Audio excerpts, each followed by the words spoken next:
किराएदार बेटा। उठ जा नालायक, सुबह के 8 बजने को है। तुझे एग्जाम नहीं देना क्या? थोड़ी देर और सोने दीजिए ना पापा। तू उठता है या फिर मैं तेरे ऊपर पानी फेंकूं? रोज गधों की तरह सोता रहता है, पेपर की कोई टेंशन ही नहीं है। और एक हमारा समय था जब हम पेपर में फेल होने के डर से रात भर पढ़ा करते थे, सो ही नहीं पाते थे। तो क्या अब आप उसका बदला मुझसे लेंगे? मैं 15 मिनट बाद उठ जाऊंगा, आप प्लीज जाइए, मुझे डिस्टर्ब मत कीजिए। इतना कहकर रौनक रजाई ढककर फिर से सो जाता है। तू ऐसा नहीं मानेगा, रुक मैं अभी पानी लेकर आता हूं। बस फिर क्या था, इतना कहकर वो भागते हुए बाथरूम में जाते हैं और पानी की एक बड़ी सी बाल्टी लाकर रौनक के ऊपर फेंक देते हैं। पानी पड़ते ही रौनक झट से उठ जाता है। ये आपने क्या किया पापा? अब तो उठेगा नहीं तो यही करना पड़ेगा ना। वैसे थैंक्स डैड, आपके कारण ना अब मुझे नहाने की भी जरूरत नहीं पड़ेगी। चलिए अब आप माँ से बोलकर मेरे कपड़े निकलवा दीजिए, तब तक मैं ब्रश कर लेता हूँ। वैसे कल ना आप एक काम और करना, नहलाने के साथ साथ मुझे ब्रश भी करवा देना। ये ब्रश करने में ना मुझे बहुत आलस आता है। रौनक की बातों से अरविंद का मुंह खुला का खुला रह जाता है।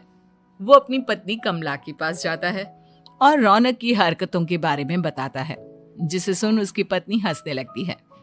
तुम अपने बेटे को समझाने के बजाय हंस रही हो। रौनक बच्चा है, धीरे धीरे सुधर जाएगा, आप क्यों उसके पीछे पड़े रहते हो? अभी नहीं सुधरेगा तो कब सुधरेगा? 10वीं क्लास में है रौनक, वो अब कोई बच्चा नहीं रहा। अरविंद की इतना बोलते ही वहां रौनक भी आ जाता है।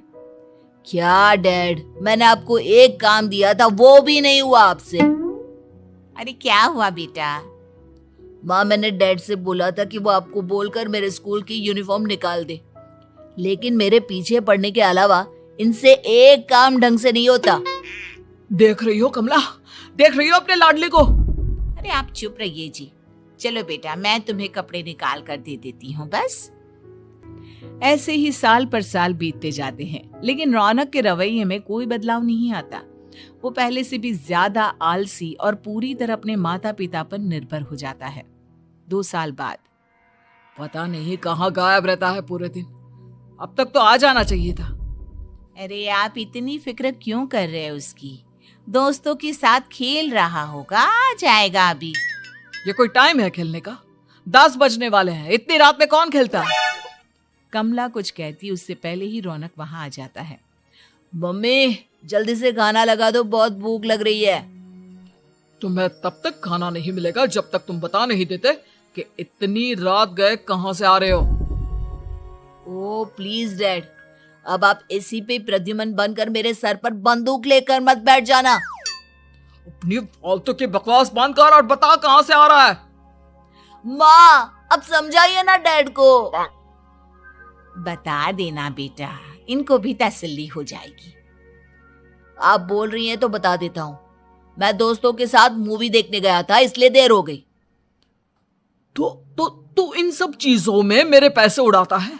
कभी 1 रुपया कमाने के बारे में सोचा है तूने? जब देखो हवा की तरह पैसे उड़ाता रहता है। माँ अब आप इन्हें चुप करा दीजिए, वरना ना मुझे गुस्सा आ जाएगा। अच्छा क्या कर लेगा? बता ना, क्या कर लेगा तू? वैसे बात तो ठीक ही है, मैं कर ही क्या सकता हूँ। पैसे तो फिर भी मैं आपसे ही मांगूंगा ना। चलिए अब ये सब बात छोड़िए और मम्मी मेरे लिए खाना लगा दीजिए। अभी लगा देती हूँ बेटा। मैं बता रहा हूँ कमला, एक दिन ये ऐसे ही बिगड़ जाएगा। उफ़ो, आप क्यों इतना पीछे पड़े रहते हो मेरे बच्चे के? बात की बाद में देखेंगे, अभी आप शांति से उसे खाना खाने देंगे। अगले दिन, डैडी मुझे 10,000 रुपए चाहिए। हाँ? अब इतने पैसे क्यों चाहिए तुझे? डैड आप बिना सवाल किए कभी पैसे नहीं दे सकते क्या?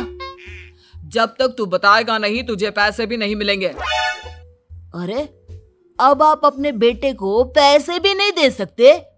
नालायक, तेरी उम्र के लोग नौकरी करते हैं और एक तू है जो नौकरी करने का नाम ही नहीं लेता कभी। आप लोगों के होते हुए भला मैं नौकरी क्यों करूं? अरे हम कब तक पैसे देंगे तुझे? तुझे भी तो अपने पैरों पर खड़ा होना होगा ना। कौन सा उधार के पैरों पर खड़ा हूं? अपने ही तो पैरों पर खड़ा हूं मैं। इसी तरह रौनक दिन प्रतिदिन लापरवाह होता जाता है। उसकी लापरवाही को देखते हुए अरविंद और कमला अपने बेटे की शादी कराने का फैसला लेते हैं और 1 महीने के अंदर अंदर ही रौनक की शादी मेघा नाम की लड़की से करा देते हैं। शादी के कुछ दिन बाद, रौनक, मुझे एक अच्छी सी साड़ी चाहिए, आप ला दोगे ना? हाँ, क्यों नहीं। कितने तक की आती है साड़ी? यही करीब 5,000 तक की। तुम चिंता मत करो, मैं आज ही डैडी से पैसे मांगकर तुम्हारे लिए साड़ी ले आऊंगा। आप कब तक ऐसे ही अपने पापा से पैसे मांगते रहेंगे? कोई अच्छी सी नौकरी क्यों नहीं कर लेते आप? अरे डैड के होते हुए मुझे नौकरी करने की जरूरत ही क्या है? पर आप ऐसे कब तक उनसे पैसे मांगते रहेंगे? कुछ आपको अपने दम पर भी तो करना होगा ना। अब तुम भी बाकी लोगों की तरह मुझे ज्ञान देना शुरू मत कर देना। साड़ी चाहिए ना तुम्हें, मिल जाएगी बस। इतना कहकर रौनक अपने पिता से पैसे मांगने चला जाता है।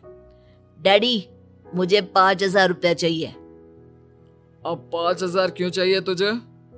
वो मेघा को साड़ी चाहिए थी। अरविंद आगे बिना कुछ कहे चुपचाप उसे पैसे निकाल कर दे देता है। कुछ दिन बाद, तुम्हें नहीं लगता कमला, रौनक हम पर पहले से भी ज्यादा डिपेंड हो गया है? मुझे तो अब उसके भविष्य की चिंता होने लगी है। कल को हमें कुछ हो गया तो वो क्या करेगा? काश तुमने पहले ये सोच लिया होता तो आज हमारा बेटा इतना लापरवाह नहीं होता। तब मुझे कहाँ पता था कि मेरा लाड़ प्यार उसे इतना बिगाड़ देगा कि वो इस हद तक लापरवाह बन जाएगा। कोई बात नहीं, अभी भी देर नहीं हुई। मुझे पता है उसे कैसे सुधारा जा सकता है। कैसे? अरविंद कुछ कहता उससे पहले रौनक वहां आ जाता है और पैसों के लिए हाथ फैलाने लगता है। डैड, मैं और मेघा बाहर घूमने जाना चाहते हैं। अरे वाह, ये आज सूरज कहाँ से निकला है? Dad please. अच्छा चलो अब मुद्दे की बात करो। मुझे अब 25,000 चाहिए। अब तुम्हें 1 रुपया भी नहीं मिलने वाला। अगर तुम्हें पैसों की इतनी ही जरूरत है तो कोई ढंग की नौकरी कर लो। मम्मी, आप कुछ कहिए ना डैड को। बेटा, वो गलत क्या बोल रहे हैं? ये सब हम तेरे भले के लिए ही तो कर रहे हैं। मम्मा, मैंने बताया ना आपको, मुझे नहीं करनी कोई जॉब वॉब। तो ठीक है, निकल जाओ हमारे घर से। तुम्हारे जैसे लोगों के लिए मैंने ये घर खड़ा नहीं किया है। जितना ये घर आपका है ना, उतना ही मेरा भी है। मैं कहीं नहीं जाने वाला। जाना तो पड़ेगा ही तुझे, क्योंकि अब मैं तेरा कोई भी खर्चा नहीं उठाने वाला। ठीक है, मत उठाइए मेरा खर्चा, मैं अपने दम पर भी जी सकता हूँ। तो बेशर्मों की तरह अब तक यहाँ क्यों खड़ा है? अपना सामान ले और निकल जाए यहाँ से। रौनक पैर पटकते हुए वहां से चला जाता है। घर से निकालना जरूरी है क्या उसे? बिना पैसों के कौन रखेगा उसे किराए पर? अगर उसका भविष्य सुधारना है तो हमें अपने दिल पर पत्थर रखकर ये कदम उठाना ही होगा। दोनों बात कर रहे होते हैं कि रौनक अपनी पत्नी के साथ एक बड़ा सा बैग लेकर घर से निकल जाता है, लेकिन घर से बाहर उसे कोई भी मुफ्त में अपने घर किराए पर नहीं रखता।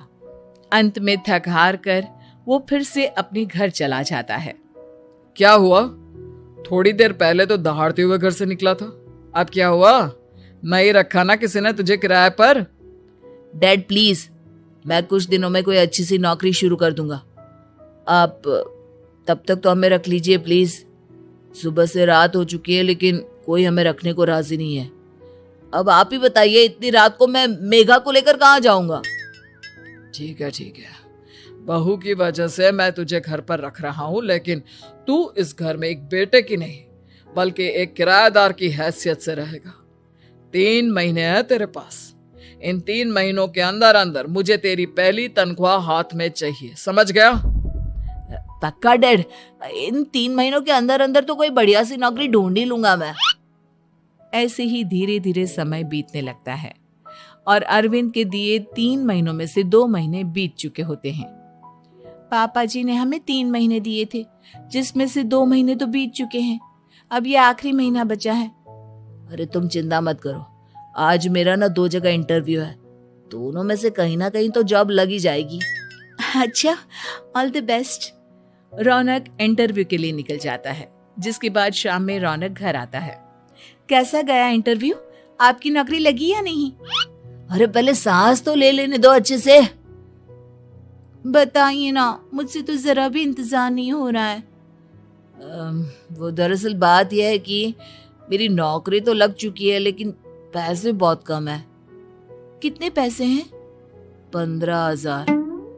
इतने में अरविंद और कमला मिठाई का डिब्बा लेकर आ जाते हैं। बधाई हो बेटा। हम जानते थे तेरी जॉब जरूर लगेगी। लेकिन मेरी सैलरी बहुत कम है मम्मा। कम है तो क्या हुआ, धीरे धीरे बढ़ जाएगी। हाँ बेटा, हम तो बस चाहते थे कि तू अपने पैरों पर खड़ा हो जाए। मतलब अब आप मुझे घर से नहीं निकालेंगे? नहीं, ये सब हमने तुझे जिम्मेदार इंसान बनाने के लिए किया था। Thank you mummy papa. अगर आप दोनों ऐसा नहीं करते तो मुझे कभी अपनी जिम्मेदारियों का एहसास तक नहीं होता।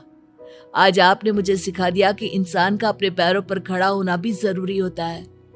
इतना कहकर रौनक झट से अपने माता पिता के गले लग जाता है और अपनी कमाई की पहली तनख्वाह वो अपने माता पिता के हाथ में सौंपता है।